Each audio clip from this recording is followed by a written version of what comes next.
Hey everyone, welcome back to our channel. Today I will show you how to add bank account to Skrill. So let's get started. First of all, open the Skrill app on your smartphone or visit the Skrill website on your browser. Make sure you are logged into your account. After that, navigate to the withdraw section. Here you will see many options for withdrawing funds.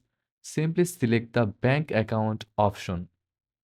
Click the Withdraw Now button to proceed.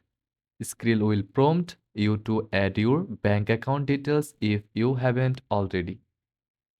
Carefully fill in your bank details, including your account number, bank name, and any additional information required like SWIFT or IBN codes for international transfers.